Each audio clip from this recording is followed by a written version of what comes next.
thumbnails.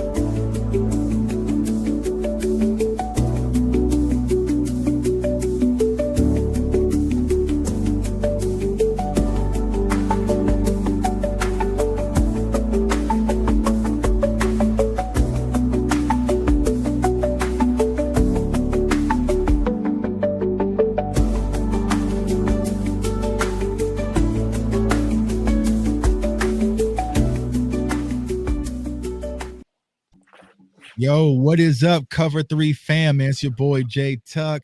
Got DMV in the building, got my dog Rome in the building. But today it's not Cover 3, it's Cover 4.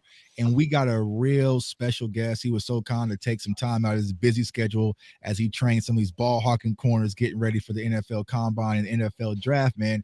So, yo, we want to welcome Roc Carmichael. Now, hold on, Roc, before we start this, man, pick up on the tea leaves, right?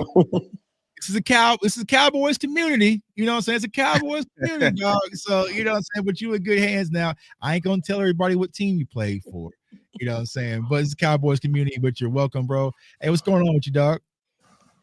Hey man, I'm doing fine, man. I'm doing well, man. I love you guys' setup, man. Look, I'm you can see I got my little stuff going on in the background, Yeah. But I definitely love what you brothers doing right here, man. Very professional, man. I'm excited to be a part of it. Yeah, man. Appreciate you, man. Yeah, we see I see the Dragon Ball Z in the background, man. See, you know what I'm saying? See the Dragon Ball Z, DBZ fan, man. But yeah, my dog DMV, man, he reached out. He was like, yo, we gotta get Roc on the channel. We gotta get Roc on the channel because you train some of the best corners. And I'm gonna kick it off selfishly. You know what I'm saying, fellas? If that's okay with y'all, right? Go ahead, bro. Go ahead. I do a lot of NFL draft content, and last year after the Dallas Cowboys lost to the Green Bay Packers, I jumped into the draft, and there was this kid out of Toledo, right? Toledo, cornerback. And I said, listen, y'all, this kid is phenomenal. Like, he is one. Now, of course, Cowboys fans didn't want to hear me, but that cornerback was Quinyon Mitchell, and we know what he did his rookie season. We all know. Ultimately leading the team to a Super Bowl, right? But you had the opportunity to train Quinyon last year. So what was it the experience like? You know, what was his mentality like as you got him geared up for the NFL draft? Because I tell people, from the moment that I put him on Twitter, he smoked everything from the Senior Bowl to the Combine. It was just nonstop. So I'm surprised your Instagram wasn't blowing up, but people want to get ready for the draft. So what was that process like last year as you got Quinyon ready for the draft? Well, like I said, man, I don't like to take credit, when I run into these guys. Myself, being a part of the NFLPA, I have a lot of opportunities to run into some of the next, superstars, the next big time guys. And I was actually at the Senior Bowl when I was working with Q. And that day, man, he caught an interception, bro. He took it back probably about 70, 80 yards. And Jim Nagy walked up to me and said, hey, what you think about this kid? And I'm like, man, honestly, out of all the big name guys here, I like him the best. And he's like, well, he might have just snuck into the first round, And I remember pulling him to the side and telling him that, in the hotel, we were eating dinner, and he didn't believe it, And the next day, then we started to see it pop up on TV. It was like, hey, Q Mitchell, and he like, wow. And it was just a good experience kind of to be there and knowing that he was a two-star guy, coming out of high school. He wasn't the big time recruit, so he was very humble, very appreciative, but his technique and his craft, you could tell that that his coach at Toledo, does a great job, with the DBs. He was, I don't want to say light years ahead of everybody, but he was ahead of everybody at that time. And like you said, now you get to see him help the Eagles, which, I play for them Philly Eagles, man. Like, I don't want to look. I might got something around. Oh man, everybody. I seen our viewership numbers go down, dog. Damn. But yeah, man. So definitely proud of him, and he's one of the guys that I point to when I'm working with the younger guys to let them know, like, everybody isn't a 5-star, 4-star guy. Some people come up, with a different story, and his story is his story, and now he's one of the next great DBs in the NFL. So shout out to Q, man. Yeah, shout out to Q, man. Like it was hard because I loved him as a prospect, but he went to the wrong team. But I was kind of low key rooting for him. But like you said, man, like after that senior ball, I was like, oh, he's gone. And I'm surprised he actually slid that far so Philly could grab him. But I mean, phenomenal talent coming out of Toledo, and we saw what he did when it came to that draft process. He smoked everything and checked every box. DMV, go ahead, bro. Yeah, so you also trained Max Melton, who was a fourth rounder for the Cardinals too. Can you talk about some of what his traits are, and when these guys reach out, like what are some of the traits that you're looking for as far as trying to develop them for the NFL? Like I said, man, once it gets to that point, it's like the NFL comes to get you. It finds you. It's like I'm not, like that's why when I told you guys, like I wouldn't claim that I'm a trainer of any of these guys. It's just, I'm a part of that process. And once, if you're blessed enough to get to that level, you're running to me, right before, you get drafted and, you make all your money and all that stuff. So Max Melton he was like the firecracker, I would say, of the group that year. Bringing the energy, a real team chemistry guy, and I think that shows with him being a young guy down in Arizona. On the field a little bit, playing, making a little noise, and he's a Jersey, a up north guy, naturally. So we carry a little different energy with us, man. But like I said, Max is another one, man. Another a great example that I'm able to use when I'm working with my younger guys, and them the ones that I would say you try to develop to. Hopefully, if you ever get a chance, like I say, to run into me at that point, then Oh, we gonna make that happen, bro. I got a youngin' upstairs right now. We're gonna make that happen. Go ahead and grab him, bring him downstairs right now. No Yeah, exactly, man. Rome, go ahead, dog. You got a question? Yeah, no, my question is more surface level.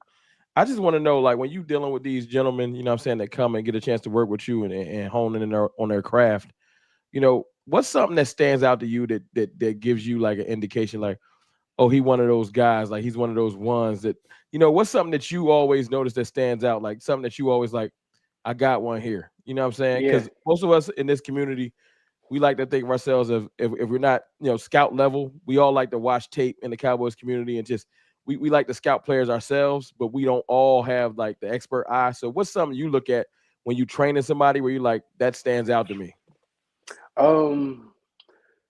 Well, definitely from the DB perspective, I would say the first thing that I look at is just how natural is the player at making plays, right? And it's a difference between a guy that is a playmaker and one that makes plays, right?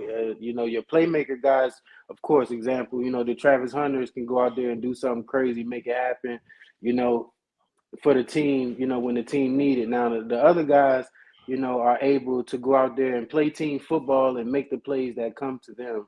And in the NFL, man, at any level, it's about making plays. Honestly, the more plays you can make, the less, your breaks matter, your technique matters. I worked with some of the greats, and I can't say no names, but if you've seen some of the great DBs work out, you wouldn't believe how many interceptions he caught. Like it looked like he got two left feet, but at the same time, him when he go out there and play, he's able to, come up with some great plays and get that ball back for his team. So for me, man, it's definitely about the playmaking ability. That's the first thing I try to look at, man. Can he go get that ball? Yeah, playmaking ability. And as Cowboys fans, we got two of them things, right? And Deron Bland and Trayvon Diggs, they can definitely make plays on the ball. Now, for those corners that go through that process, Roc, and they get the opportunity to finally stand in front of you. So what is that training process like? What are you helping with? Is it something specific that you're focusing on? So whether it's footwork, hips, agility, I had some other corners, some kind of unknown guys, right? Kendall Paul out of East Texas A&M, kind of a smaller guy, right? Because they're focusing on getting his size up. So once they get to you and they get that opportunity, like what is that training regimen like? Eye discipline, man. If there's anything that I could say is eye discipline. Because like I say, once you get to a certain level, everything physically kind of balances itself out. It's about what what you're able to recognize, pick up down and distance on, little keys, right? What kind of eye discipline does this guy have? Is, if he's a man guy, is he always key focus on those hips? If he's understanding in the zone, is he reading QB progression? Different things like that. So it's a how would I say? It's a process, man, of how you look at guys and how you evaluate guys, on the highest level. But again, man, if any one of them, man, if they get a chance to come to me, I'm gonna do my best, you know what I'm saying, to give them an A+ because I want to see everybody get an opportunity to go, And like I said, I feel like if you get that far to run into me, man, I'm gonna do what I can. Yeah, you already there, man. I'm a look. I'm not gonna be the reason that you get held back or somebody say your feet slow or your hips slow. It's like, nah, it's enough of that going around. You don't only hear me say something positive about the young guys, man. Back. So all the young corners who out there watching, man, when we get to Roc, that's the boss level. You know what I'm saying? You get to that's the final boss, man. You get past Roc, then you might be on your way to get to the NFL. So you mentioned like eye discipline. So like, give me like an example. Like, what would be a drill if I'm a corner watching right now and I want to kind of focus on, don't get too much of your secrets out, but like, what would be like a drill that you could do to kind of get your eye discipline up to par? That's easy, man. Everyone, they on Instagram and TikTok all day. So one thing that I tell the guys, like I said, is it's about how much football do you know, how much do you watch. When you're watching these, superstar highlights all over Instagram on any level, from the youth ball all the way up to the NFL, you should be watching. How many steps did he take to get out of his break? Is he dropping his hips when it's time for him to stop? Is like how smooth is he coming out of his release? Like those are all the things that help you at the next level. Facts. Yeah. So make sure y'all watching, watching plays and watching film on TikTok. Don't just waste your time. Yeah, don't waste your time. Put Drake and Kendrick to the side, y'all, and lock in on what's really going on. Go ahead, DMV.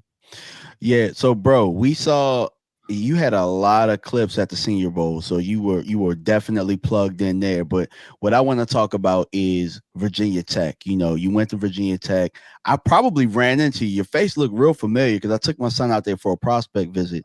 But there were a bunch of Virginia Tech guys out there showing out at the combine. Could you talk about some of those guys and what the culture is like at Virginia Tech? It used to be known as DBU. It looked like it's coming back. So hold on, man.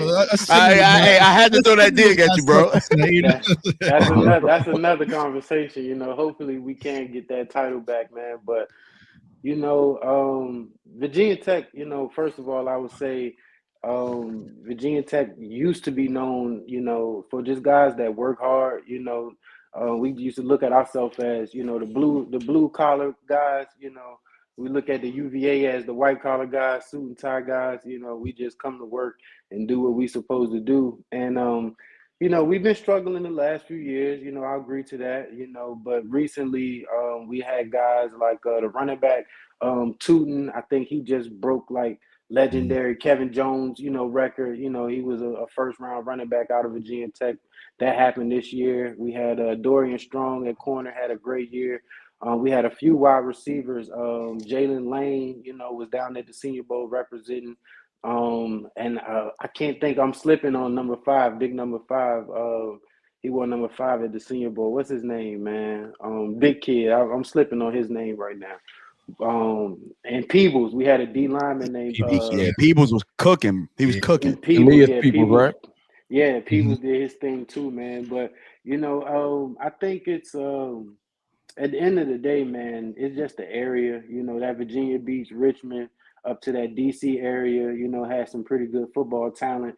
And the guys, they come in and recruit us. The Clemsons, the Alabamas, the Ohio States, they come in and get all these guys. Like we got a Nick Harbor down at South Carolina right now. Nick was the 6'5" high school guy, ran at 10-2 in the 100. Like Nick's first interview, was with us, like with them same group of kids. Like you say, you probably seen us with at Virginia Tech, doing the same thing that that was done for me growing up, helping the guys out, man. So it's we definitely trying to bring that Virginia Tech name back. But like I said, I think it's more of a area thing, them knowing to go into the area and recruit the right areas.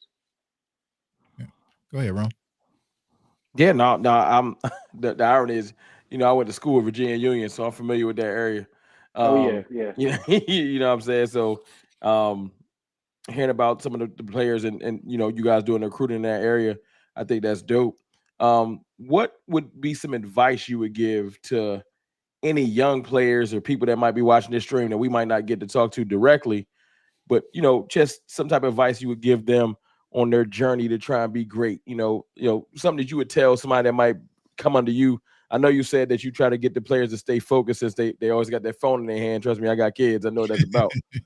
So what other advice would you give them outside of that phone ain't leaving their hand? So that's a part of it. Well, the first thing that I say to families, parents, kids, anybody, that I come in contact with that want to do this thing, if you say you want to play football, you want to make that a part of your life, well, and I tell them that, you do what you got to do, or you do what you want to do. That's the choice that you have. You know what I'm saying? Because if you want to play football, unfortunately, it's not your decision, about if you get play time or if anything, is out of your hands, and all you can do is go out there and perform, Work. and I'm like, me, my own story was one of, I was one of those guys that only had one Virginia Tech scholarship. Like I got my Virginia Tech scholarship at the 1 day senior camp, a week before my senior year, before high school started, and I took that to a fourth round draft pick, what I'm saying? So I'm like, and it was guys that I knew that was, big time recruits that didn't make it, so it's like everybody's Mm. story is different, but at the end of the day, it's about, you're gonna do what you want to do, or you're gonna do what you gotta do, and that's, you can tell, you can see them guys who gonna do what they gotta do. It's like, and that's easy. The next thing I ask them is like, shit, you a wide receiver or you a football player? You a DB or you a football player? Because this not about what you want to do. It's about, getting on this team and getting in where you fit in and playing football. Yeah, So. Yeah. facts. And I'm gonna kind of throw a curveball, right? Because you kind of mentioned that something that stuck out. Are you a wide receiver or a football player? The main topic, right, when it comes to Travis Hunter. So when you kind of view Travis Hunter, where do you see him? Because I'm torn, man. You know what I'm saying? Like, at first I thought he was a corner, like just play him at corner, play him at the NFL corner. But then he's so good at wide receiver too, Rock. So like when you look at a player like that at the NFL level, what is it that you're seeing in Travis Hunter? Do you sway in one way, or you say, you know what, just put the kid out there and just let him go be great? Man, Travis is special, man. I got film. I just got into YouTube in the last year or so. But we've been on the road recording and doing things for a while. Like we played against Travis and Cam Newton and them in 7-on-7, like, maybe his ninth, 10th grade year of high school. And, was doing the same thing that he's doing now. He's a special talent.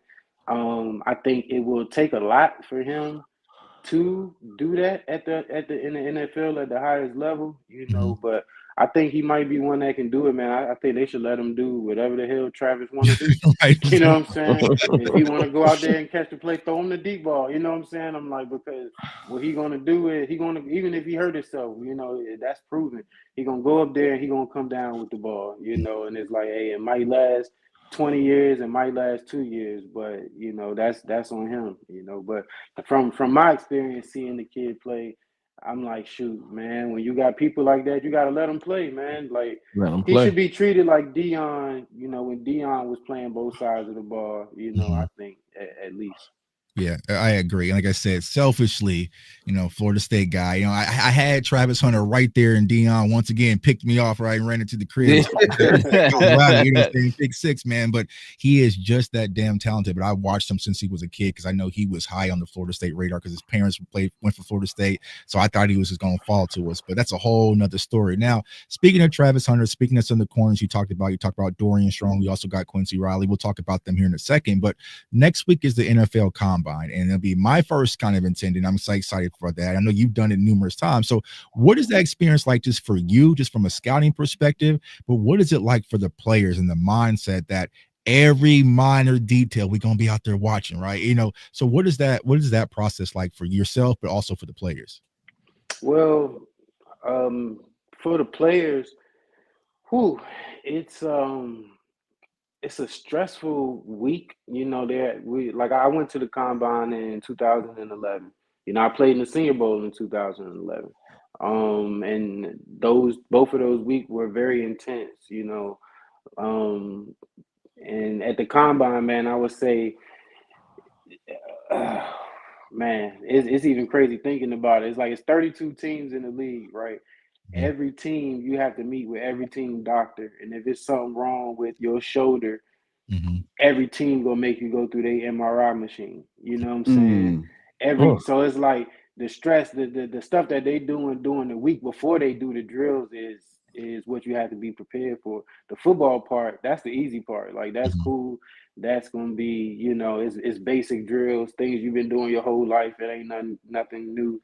But like I say, the being prepared for all the interviews and the meeting with the doctors and things like that, that's the stressful part of that process. That's why Yeah. like Caleb Williams chose not to go to the combine. It was like, remember him saying, like, I'm healthy, I played in all the games, there's no need for me to go in there and let you probe on me. But Right. that's what they're gonna do at the combine. If anything was wrong. And it's crazy, like they're gonna go back to high school, like they got Oh, everything. dang, I I didn't go back remember, that far. yeah, they was like, "Oh yeah, you hurt your knee in high school. You need to go in the MRI." I'm like, "What? How y'all even know that?" But they know because it's records. You know what I'm saying? Right. Damn, Wow, I that's see. crazy. Yeah, that's crazy, right? And that's like kind of with the combine, because everyone kind of has this set standard, like, okay, where this player's gonna go. This will be a first round guy, but then we'll get out of next week and somebody's missing 5 MCLs and 5 P, what I'm saying, all sorts of stuff, and they can slide, right? We saw that happen with Eagles linebacker N'Kobe Dean. You know what I'm saying? Like his shoulder injury, he just slid out Yeah. the first round. So it's Yeah. interesting how that happens. Go ahead, DMV. I know you got some more questions, bro.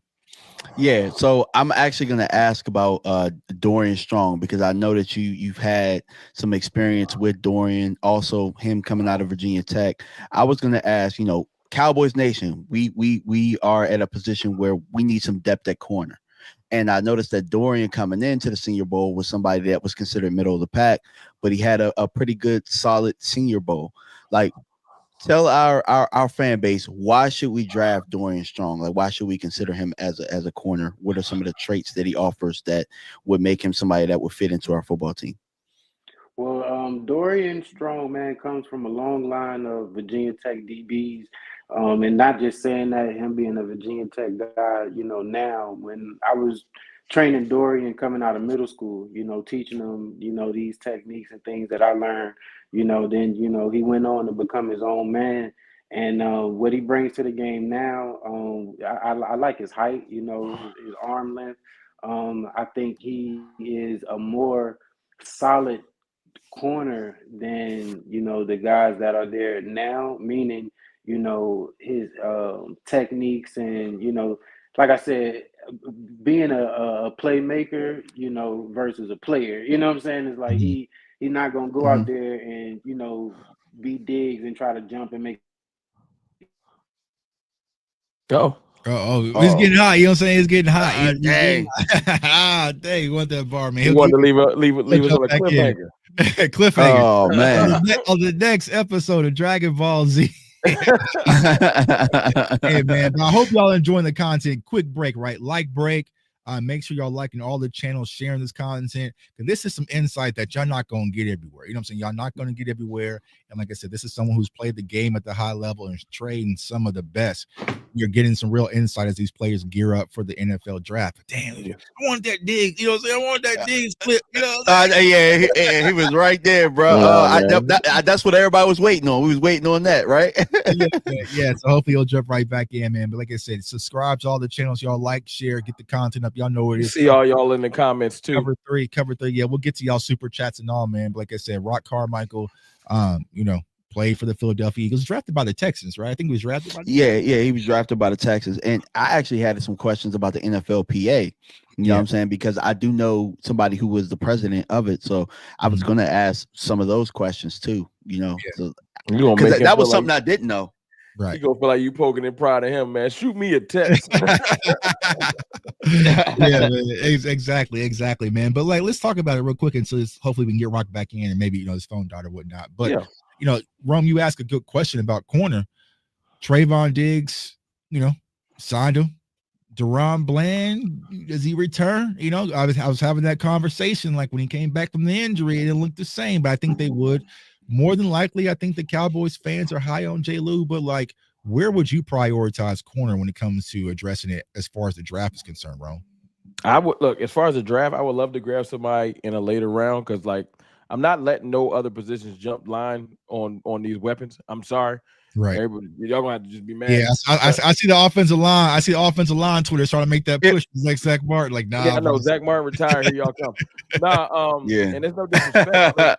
Corner's a big need, but we've also drafted corner and given more attention to corner than we have to weapon. So that's where that comes from. As far as what we need, I would love to bring in someone on the vein of like what Stephon Gilmore was.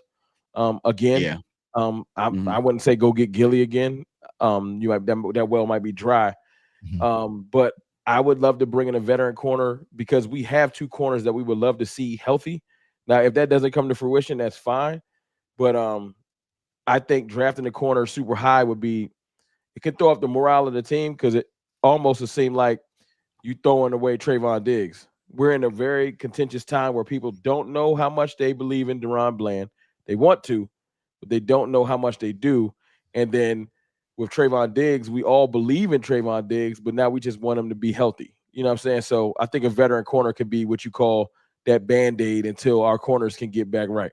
Yeah, I agree. Because like I said, I'm not sure what happened to Kalen Carson. Maybe a different coaching philosophy. I forgot about that. That's crazy. But it didn't look like it looked in college. I'll tell you one thing, Chuck.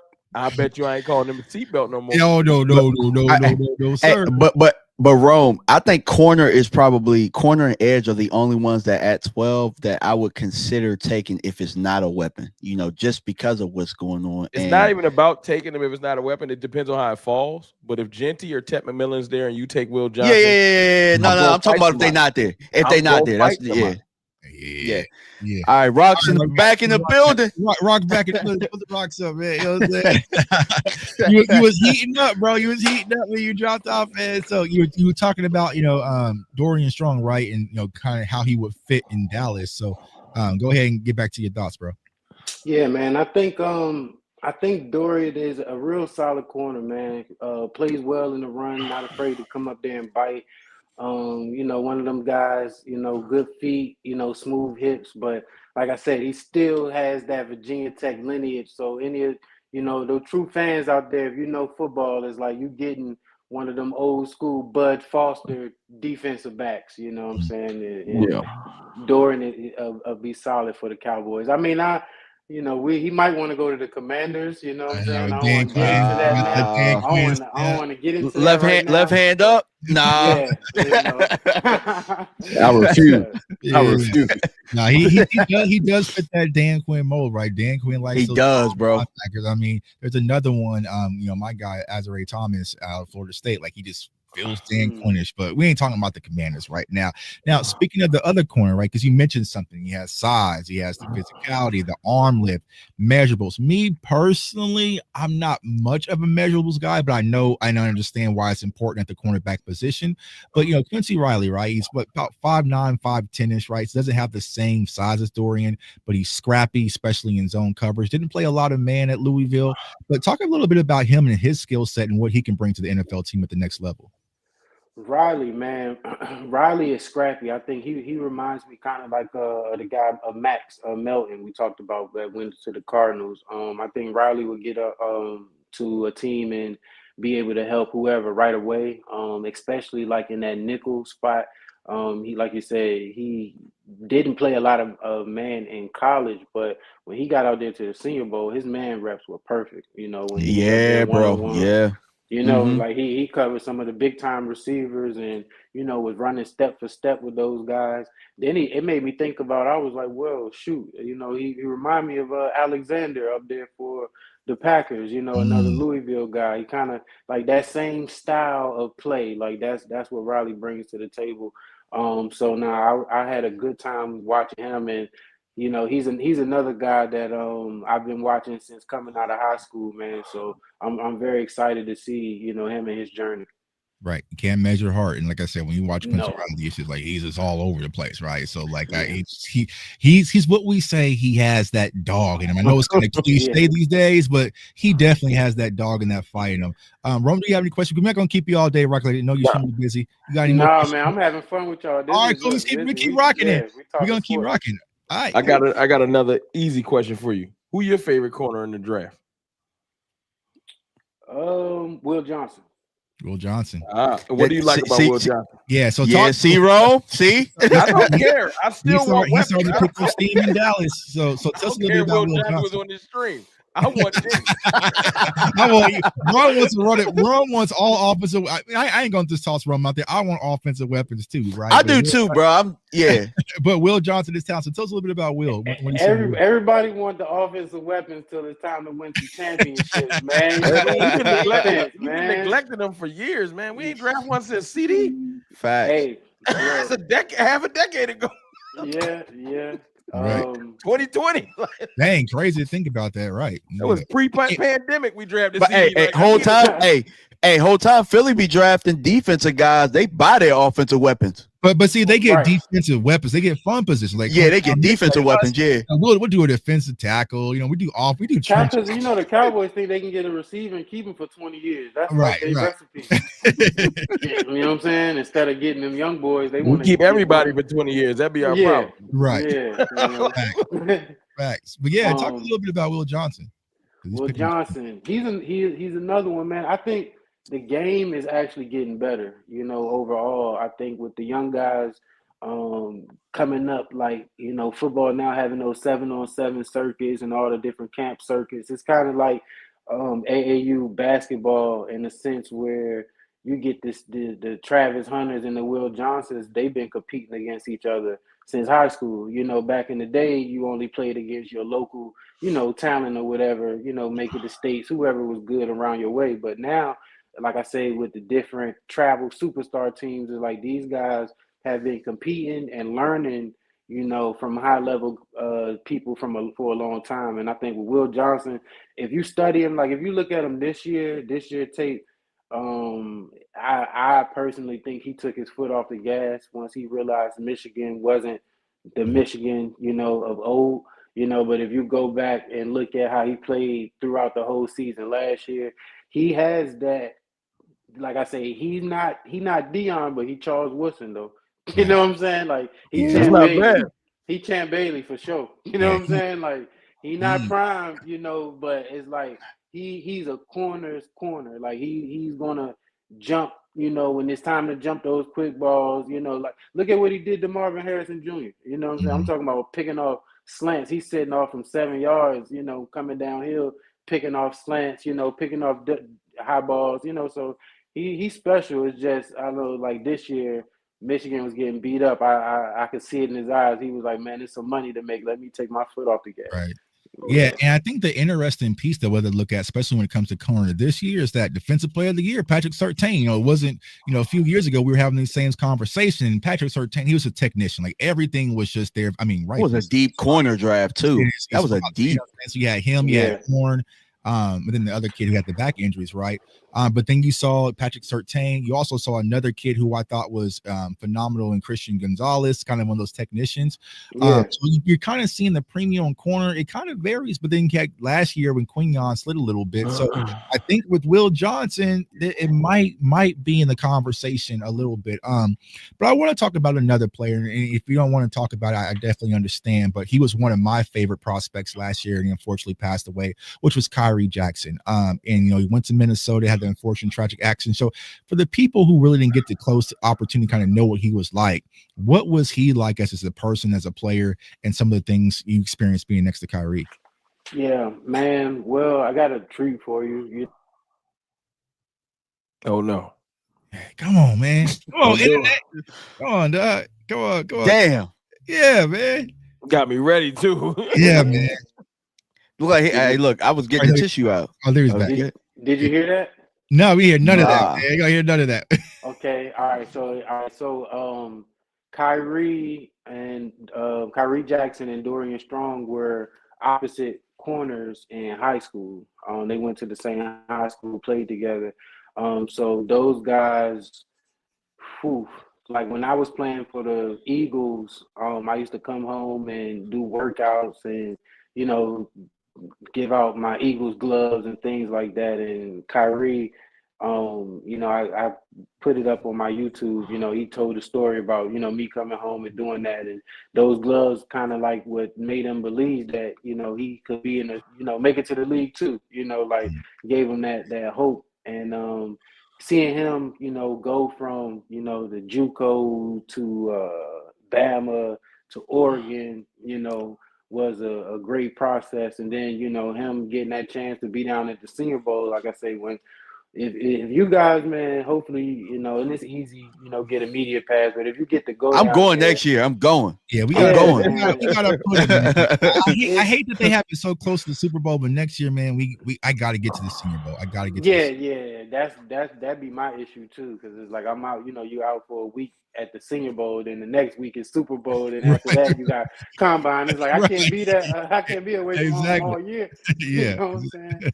But yeah, man, Kyrie, I think he would have been special, man. He would have made plays. Him and Dorian, the same type of player. Two long rangy guys. They come from that, not the inner city, but close to that, where they get a little funky. They ain't afraid to put their nose in there and tackle. So I would have been excited to see Kyrie on his career, man. Facts, man. Good kid. I love the kid in last year's class, man. So unfortunate. Go ahead, Rome. Yeah, no. I was that my last question was my main thing, because I know like the people watching, like some people don't get as in depth with I like to call it, like, we more service level with the draft and stuff like that.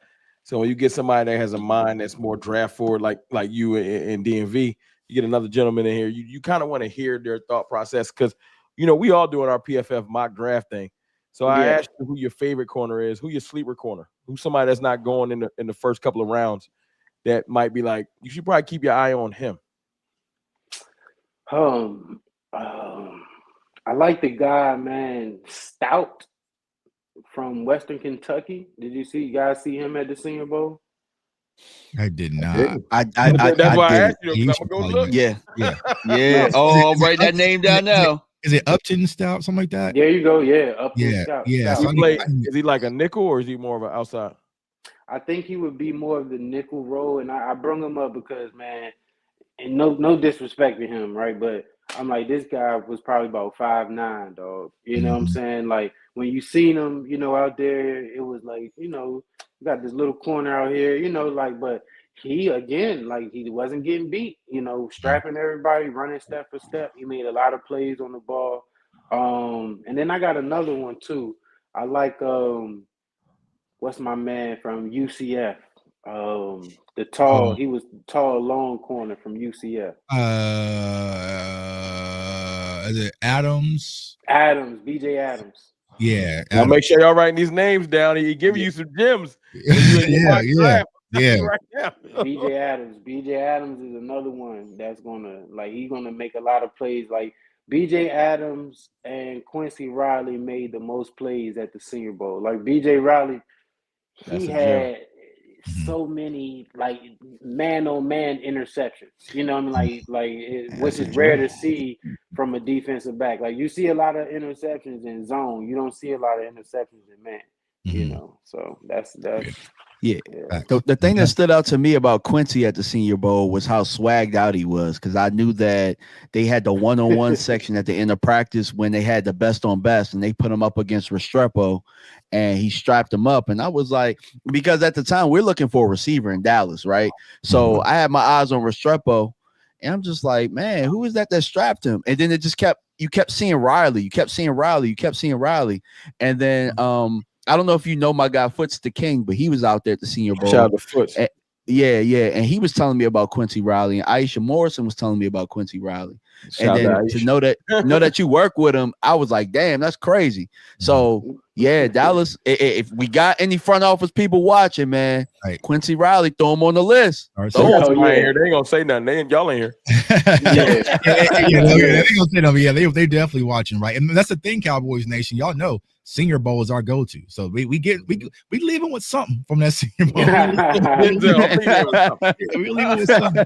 Also, Roc, speaking of the Senior Bowl, I want to kind of pivot to a different position because I saw this on your page, right? And got to interview another interesting prospect, and that's the running back Ollie Gordon. So when you got to kind of sit in front of Ollie Gordon, like, it's hard, right? And I tell the people the complexity when it comes to me scouting Ollie Gordon. Is he the one from last year, or is he? But there was so many different factors going on in Oklahoma State. It's hard to really gauge it. So, what was kind of like your sentiments and kind of how you're feeling when you kind of just was around Ollie Gordon for the Senior Bowl?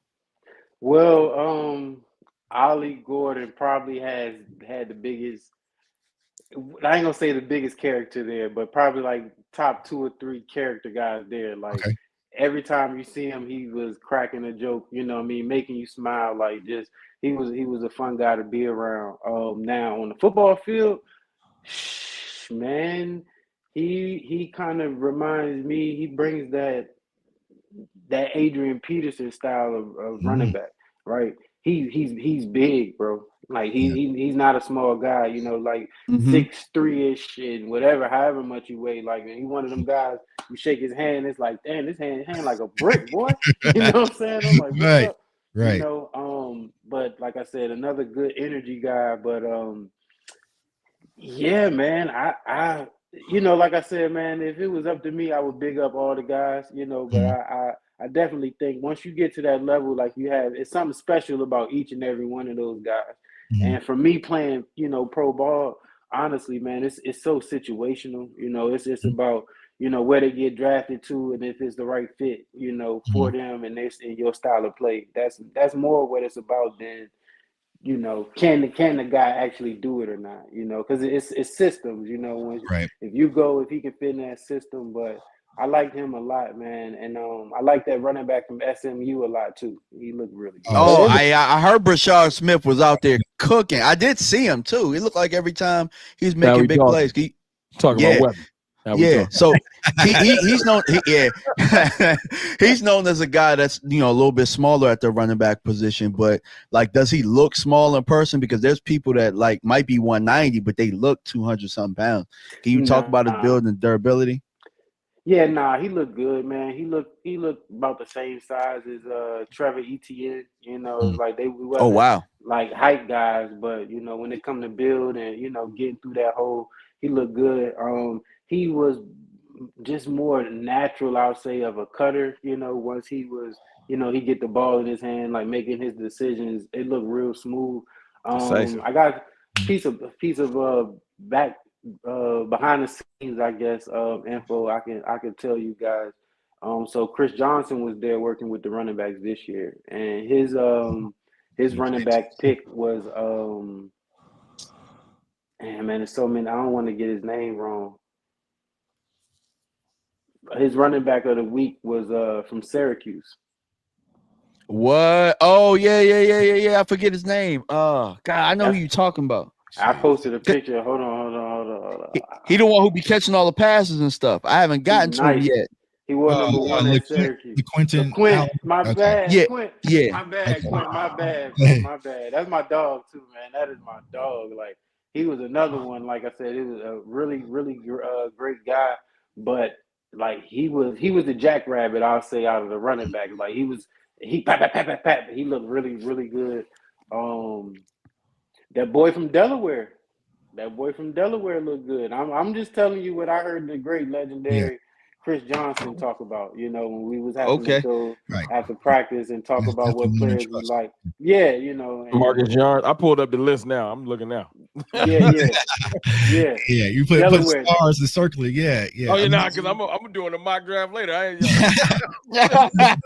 Honestly, right. We want to talk about running backs. I think this is probably one of the better drafts for running backs, dog. It's loaded. Yeah, loaded. it's so loaded, especially compared to last year, right? I mean, last year's class was cool, but I kept telling everybody it's kind of wait, you know what I'm saying? But this class is like, I know, That's why I want two of them. Other people are saying Genty for the Cowboys. So this is what we're gonna do, right?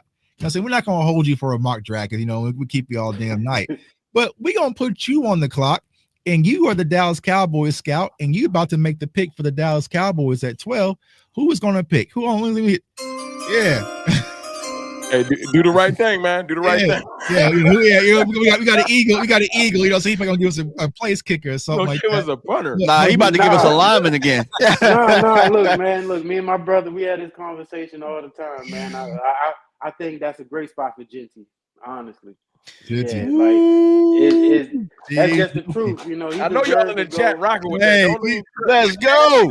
I felt Rome's heart just jump. You know what I'm saying? Yeah, he just got excited. Oh no, I'm ready for the night. I'm good. I feel validated. He deserved that spot, man.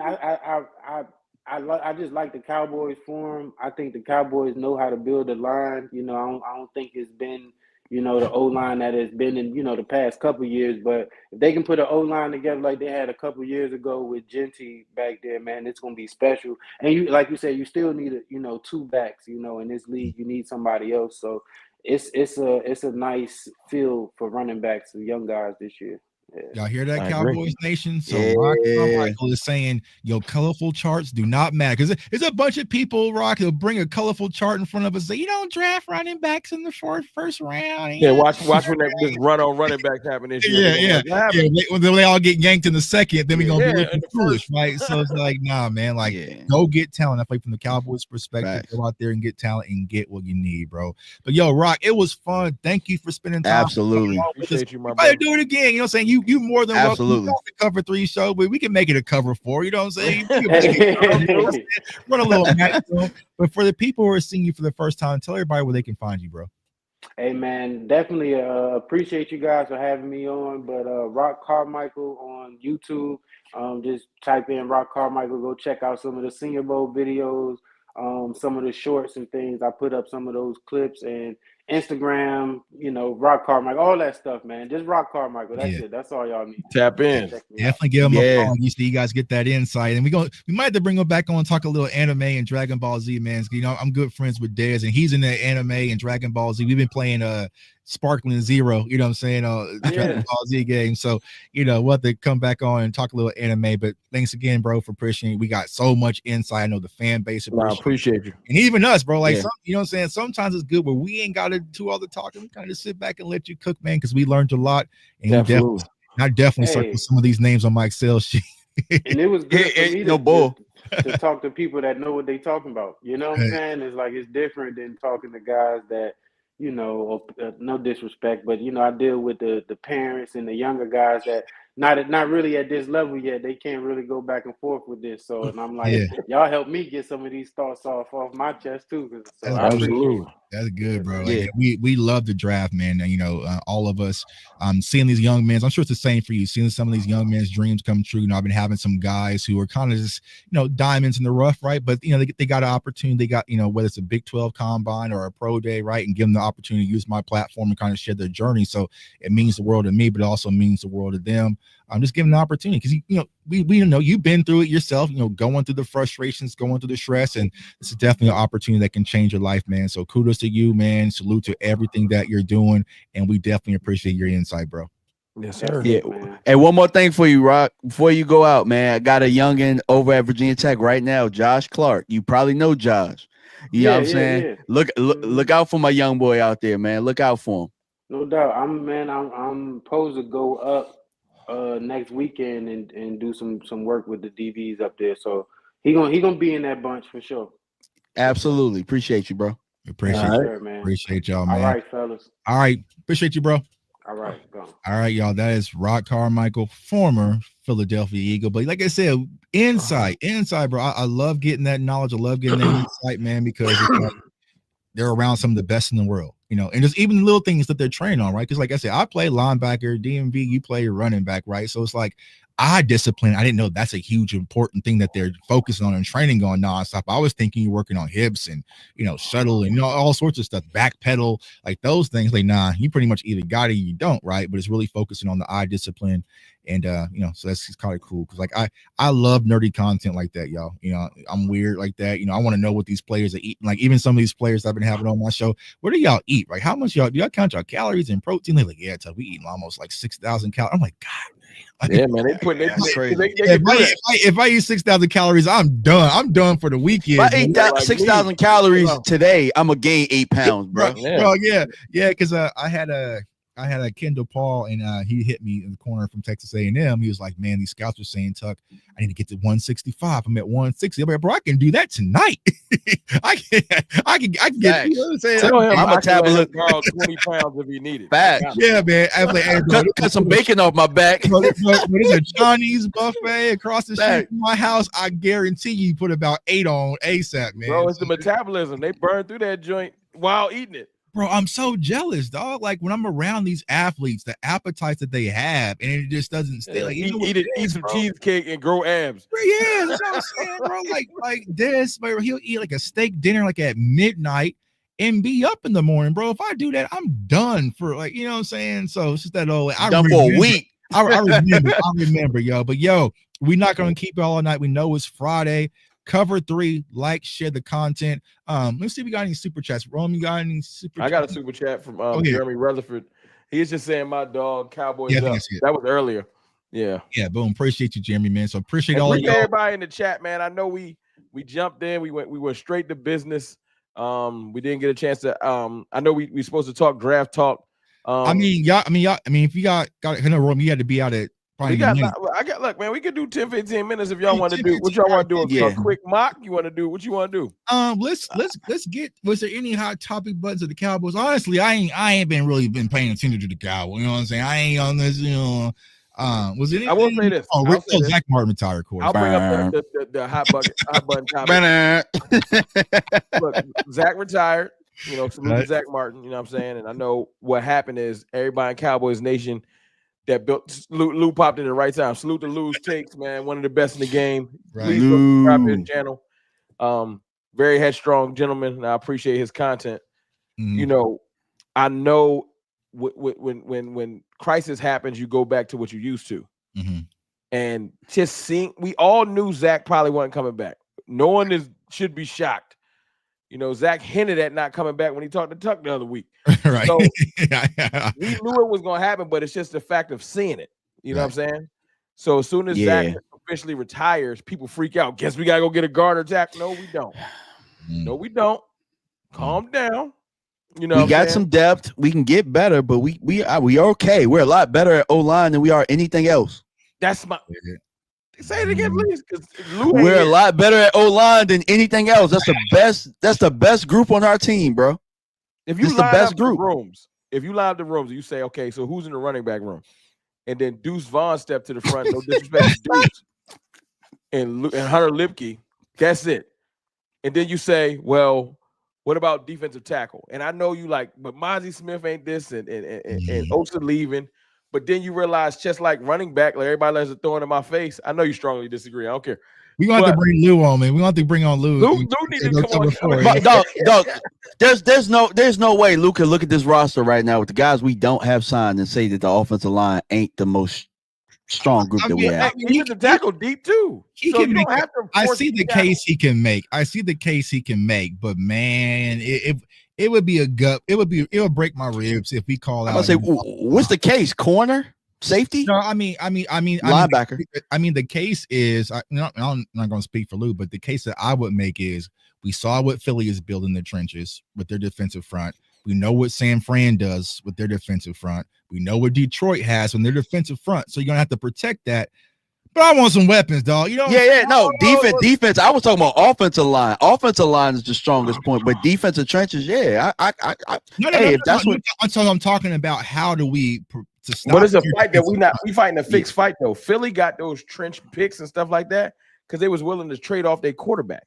Right. That's how they got a chance to get up in them high rounds, and then they wheeled and dealed some picks to get more picks.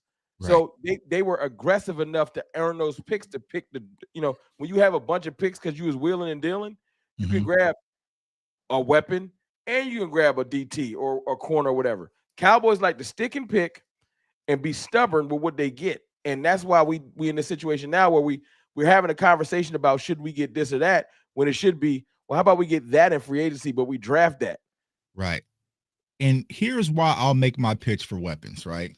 And here's where Cowboys fans might get mad at Tucker. All right. So if I told you guys to bet money, I gave you $10,000 to bet money, $10,000 on a first-year head coach winning the Super Bowl or the field, I'm sure you guys would take the field, right? Exactly. So what I'm saying, the odds for the Cowboys to be competitive at a championship level is already jaded. Like it's going to be a difficult uphill battle. But the only way that we could possibly jump ahead of the curve is if we have a Dak type Zeke impact where we get 2 young or 3 young weapons who are just out of their mind godly that can slingshot us to back to where we need to be. See what I'm saying? So there's only 2 guys. There's only 2 guys to me at 12 that could slingshot us right there. Right. I got a point. You Tuck when you're done. I got a point. Go ahead. No, I was just going to say, listen, for everybody that thinks that offensive line is the only way to success because you want to lean on Philly. First of all, Philly didn't draft all of their offensive line. They used free agency, Mekhi Becton, and their left tackle was a lower round pick. They just coached him up. He's a physical specimen, but he was a lower round pick. Now Dickerson and Juergens were higher round picks, but I'm tired of y'all leaning on the fact that y'all think they went first round all the time. They didn't. Right. They did that a couple of the picks. Lane Johnson been in the league for like 12 years, so you can't use him no more. Facts. In Detroit. As far as Detroit, though, this is what I was going to say. You guys say just Detroit has a strong offensive line and they had strong running backs. And when the rubber met the road, it didn't matter. Yeah. Versus Washington. Because if you line up the Tyler Biadasz and that hodgepodge crew in Washington can't touch what Detroit had. Right. So all this strong offensive line stuff, and they had weapons. But it ain't that simple. People think as soon as we get this line, we just gonna win everything. Facts. Detroit went their ass home with us. Well, and also, I was gonna say, and they old. Their linemen were drafted so long ago. A lot of them are first round picks, but they like 36, 34, 32 years old. Right. And sorry, my bad. I was gonna say, and also, what if we have another Tyler Guyton situation? But also, what if we actually have an offensive line coach that can coach? We might not need all. Hey, listen. I'll give the dude offensive line. We might have an offensive line coach that can coach. No, the dude concerned just said Stoutland is the best offensive line coach bar none. That's great. Does that mean everybody should just go home and stop trying? Because if you wanted to, when you went to the Super Bowl, Patrick Mahomes was called the best quarterback bar none. And it was almost like y'all shouldn't show up. Philly ain't like that stopped them from building their team, for getting their coaching staff right. You know what I'm saying? You should just keep building and build it to where it's so strong that it don't matter who step on the field. But that's another story for another day. Yeah, because I mean, even if you're looking to go offensive line, what's the position? Are you going guard, right guard, or are you going tackle, right? And I feel like guard at 12, I'm gonna kill him. I feel like tackle would be the more pressing need over guard, but then it really comes down to how Kelvin Banks is going to measure. I know a lot of people are saying he's more of a guard than tackle, so we'll see how he measures next week. Then you get into Will Campbell territory, you know. Then it kind of gets, you know. Bro, I ain't even trying to put that in the atmosphere, though. But you put that evil on me, Ricky Bobby. But if you look, you take Will Campbell, you take Kelvin Banks. This is my problem. You take one of them and they don't work out. They're not perfect year one. Y'all gonna throw them in the trash too, like Guyton. Now we're gonna be on our third year talking about this the year. So we're gonna throw Guyton away, we're gonna throw the other one away, and then we're gonna be trying to find another one. And it's a cycle. Hold on, Rome. Can I say something? When I was mad at Guyton last year, hey, DMV, give him a chance.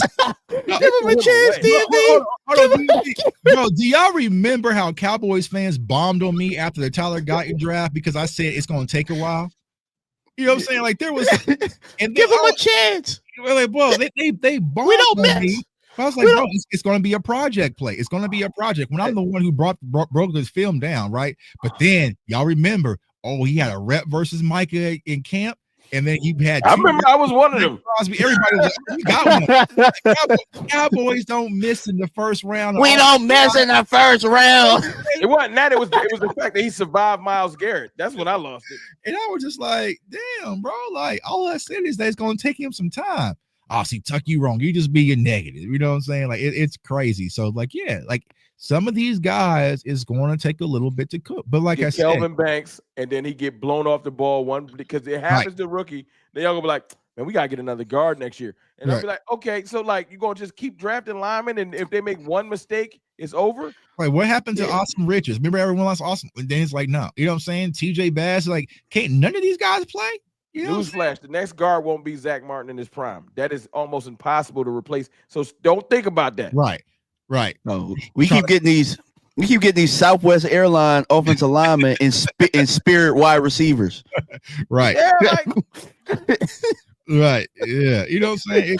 It's crazy. But like, yeah, I'm weapons because I feel like if anything can salvage our season next year, y'all, or this year, it's gonna be someone who's just so godly where it's just like, damn, bro, Genty went for 1,700. It lifts morale. 11 I'm sorry. You know what I'm saying? If you get a pancake block, great. Votch happy somewhere. Duke happy somewhere. Lou happy. Lou, my dog. Pancake block for 4 yards. That could have been 60. You get a pancake block and it's lit. I'm sorry, but if you bring in a Genty or it's Golden, it's a bunch of weapons. Hampton, and they break one for 60. It lifts because the players on offense start looking like, oh, we got one of those. It ain't just CD no more. Right now, when I'm sorry, no disrespect, when Rico walk off the bus, when Hunter walk off the bus, Deuce walk off the bus, they look right at 88 like we about to triple you. Right. I'm trying to look at our roster and be like, you got a Picasso in your house. Like no. Back. You got a Picasso. And it's that same thing, right? Because it's like even if you have this dominant offensive line, right, and they out there pancaking and making gaps as big as the Red Sea, well, you have a running back that can't hit his head on the goalpost. Hit you for 12. You know what I'm saying? It'll be a 12-yard run.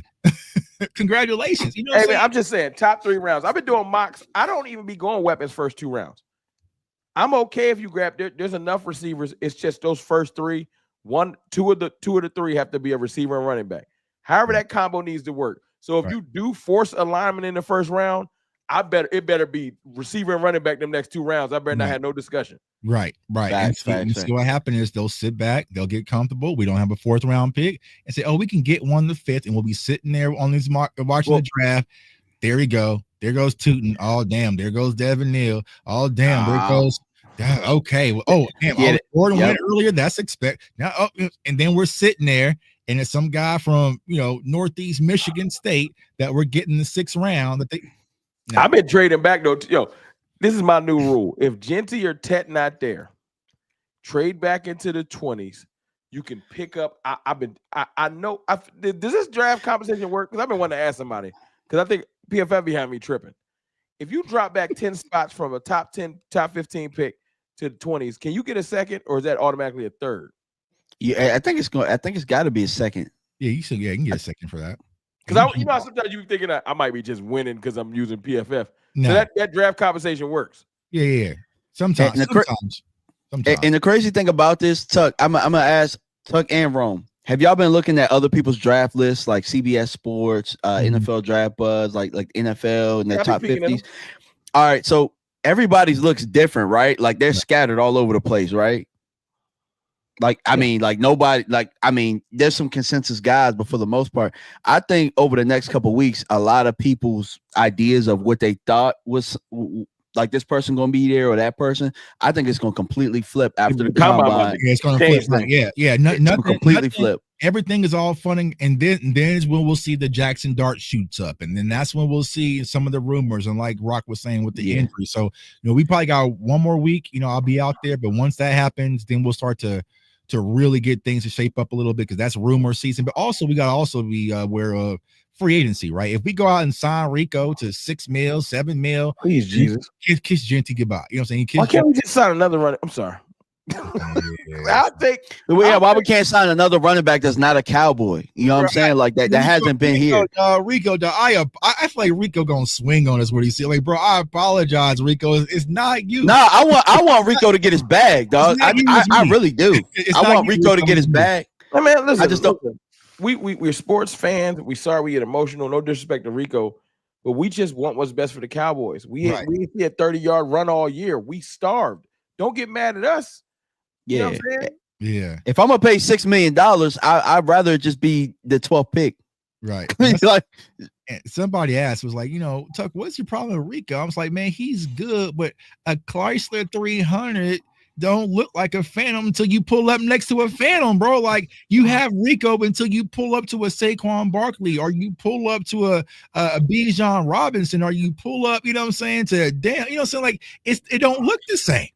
You know what I'm saying? Like, it does not look the same, and there's no way you can convince me of that. And it's like this. When Pollard got his chance to get primary carries, he showed out. Rico got a chance to show us this year and shut us up. When Pollard got his chance, when Zeke was on his way out and he got majority carries, whatever, he had moments where it was like, yo, right. All right, TP. All right, Tony. I was unfamiliar with your game. People can say Rico ain't get the carries in the beginning of the year, but eventually he got majority of the carries. Right. And he was the focal point because Dak was hurt.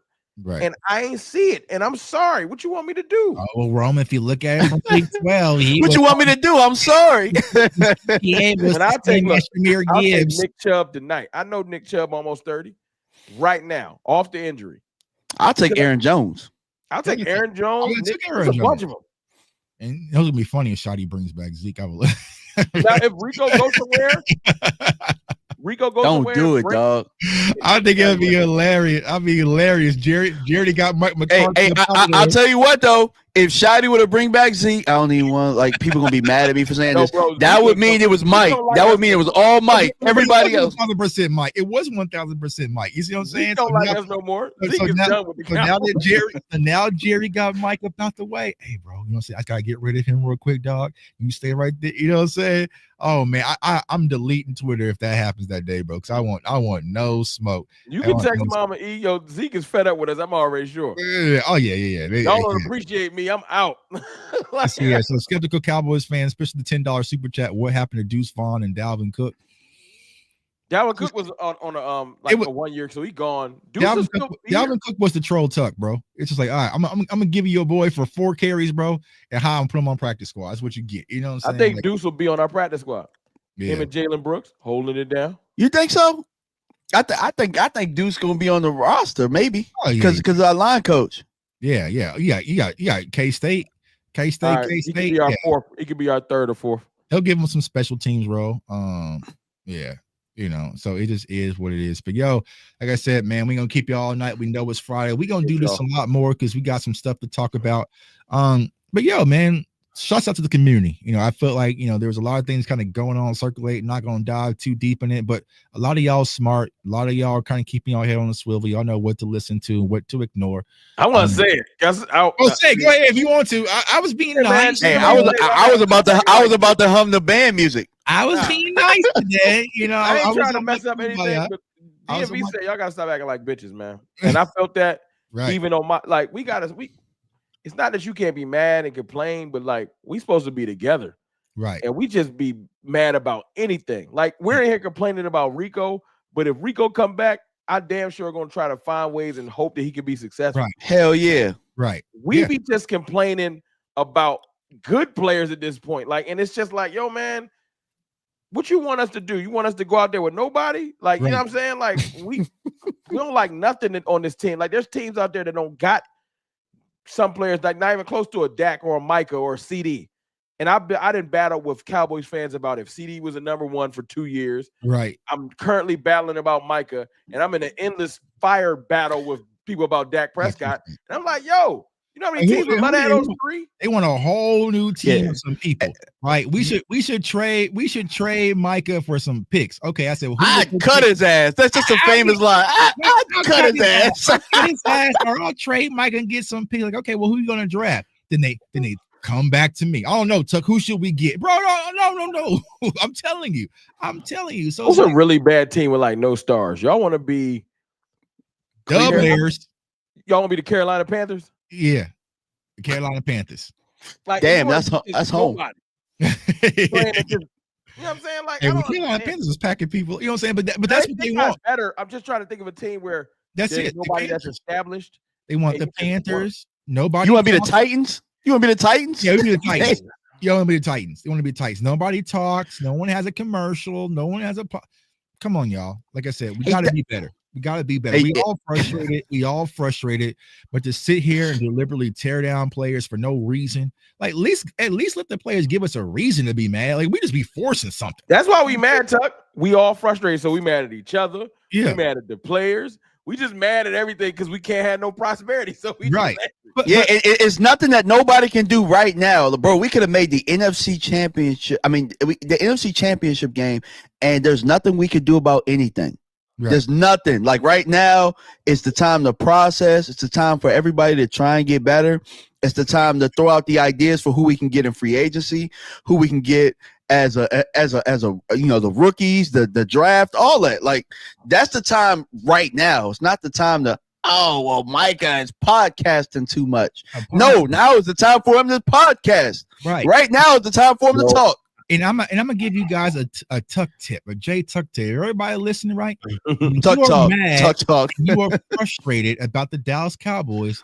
Don't put your energy towards the players.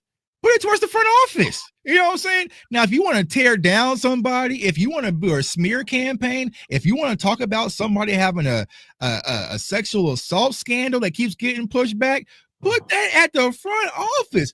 Imagine if we all put our superpowers together and actually focus on the people who are really at fault. Now, what's worse? What's worse, Micah's podcast or someone deliberately lying to us saying they're going to go all in and made one move, right? That's more of a problem.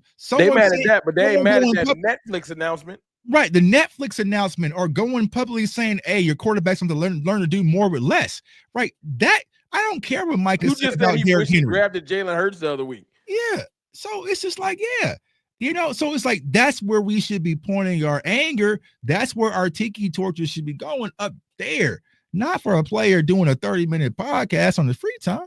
You know what I'm saying? It's crazy. It's crazy, y'all. You're right, Tuck. You're right. And podcasting is a problem, but we allow the pivot in there. We allow First Take in there during camp and all these other places. Like, hell out of here, bro. Get your money, Mike. This is my last thing I'll say. I'll let y'all wrap the show up. We all adults. It's probably a couple kids in here, but we all adults. Y'all don't want nobody coming to tell you what to do with your life. You're a grown adult. I turn a ring light on. Ain't nobody about to tell me to turn it off. Do what I want to. Facts. You know what I'm saying? I'm an adult. If I want to do what I want, I'm going to do what I want. So y'all trying to tell a grown man that's a multimillionaire in his 20s what to do. But if I went on Twitter and told some of these people that's talking crazy, yo, you should shut up. The first response is going to be who you talking to. You don't tell me what to do, but you going to tell somebody else what to do because they wear the same the logo of a team you love. Let me tell you, newsflash, they don't care like you wouldn't care if someone told you what to do. So everybody need to mind their business. I'm going to leave it like that. In fact, and here's my closing remarks on that. If people just focused on their job and didn't pursue their passion in their free time, you not listening to Rome, you not listening to J Tuck, and you're not listening to DMV. Y'all have no clue who we are. We are all people who had other jobs, but just enjoyed talking to Dallas Cowboys football and to Dallas Cowboys fans. And here we are. Right. So we can't be hypocrites and tell somebody what to do with their free time and focus on their job when we didn't do the same and we prospered and created something from it. Right. So we can't be hypocrites. A lot of people who hop on their channels is getting their escape from their reality and getting a peace of mind. We have kids, we have wives, we have all sorts of different things and distractions, but this is something that we enjoy. Who are we to take that from a player just because he's one of the top defensive players in all time NFL history already at a fast rate, and he's going to get paid. He's going to get paid. So that's my. We all get emotional. I get emotional. Trust me. So I feel your pain when you get emotional. You turn the camera. You got to place the blame somewhere. My point is sometimes just look yourself in the mirror and ask yourself, if someone was telling me what I'm saying to that person, how would I respond? Right. If someone called to your call center and said, you need to get off that podcast and focus on getting my shipment right. You know what I'm saying? Yeah. Like, who you talking to? Or how about this, man? Like, because I know that, like, when we talk about leadership, I'm pretty sure y'all have heard this before. Be the leader that you, or be the way that you want to be led or something like that, right? Be the fan that you want to play for. That part, you know what I'm saying? Because that's what's gonna make people. What's gonna make this team want to play even harder, bro. Right now, we're making it very, very hard for them to want to play for you, to want to band together for you, because right now it's so separate, and they're playing like they're separate. But be the fan that you want to play for. That's all I can got. Be that. Everybody make mistakes, man. So I ain't here to tell people how they should have acted. I'm just saying, going forward, I want to move like a unit. I'm tired of bickering with my own fan base. I got another goofy fan base parading around here with a trophy that I don't want to see. I don't want to fight with y'all too. Right. You know what I'm saying? Facts. Focus on the real ops. We out here friendly firing everybody. It's just like playing Call of Duty. You keep shooting everybody on your same team, bro. Like, you know what I'm saying? It just is what it is, man. But yo, we appreciate everyone for tuning in. We're gonna keep rocking. Like I said, for me personally, I will be out the NFL Combine next week on Wednesday, doing some coverage out there. You know, behind the scenes stuff. So definitely tap in for that. I know my. You hit one of those steakhouses, bro. That's where it go down there. Oh yeah, you know what I'm saying. They already talking about like, oh man, it's gonna be fun. It's gonna be probably me. Like people don't know, but DMV has seen it. Like when we was in Vegas, bro. Like I literally go to work and I just go home. You know what I'm saying? We might go out one night, but most part I'd be chilling. They gonna try to get you out, don't they? All right, know. You know what I'm saying? I already know, man. I'll be tired, bro. Like you know what I'm saying? I'll be like I said, you went to the Super Bowl. I was in my room eating Subway, chilling. Bro, what is there to do in Indianapolis though? Like I don't know, but I'm sure something. I've been my ear to the street. I heard that they like turn regular restaurants, like because they know everybody coming. They open later, like bars. Like they make it so that it's kind of like if y'all familiar, like CIAA. You know what I'm saying, and stuff like that. Oh, they turn the Chinese restaurant into the club. Maybe not like a club, but they'll like a restaurant that might have a bar. They'll stay open from instead of 11. That's what I've been hearing because there's a lot of. That's how Michael Irvin got into that. You know what I'm saying? Because they was out that bar late night. You know what I'm saying? So you know, yeah. So you know me, I'm stay away from Michael Irvin. I'm a DoorDash. I'm a DoorDash and be back to the room, man. Guys, I'm just there for the combine, bro, and for me to give me a weapon, man. So we appreciate y'all. Subscribe to all the channels, lock in, turn that notification bell, and share the content. We're gonna keep rocking until next time. We cover 3. Peace.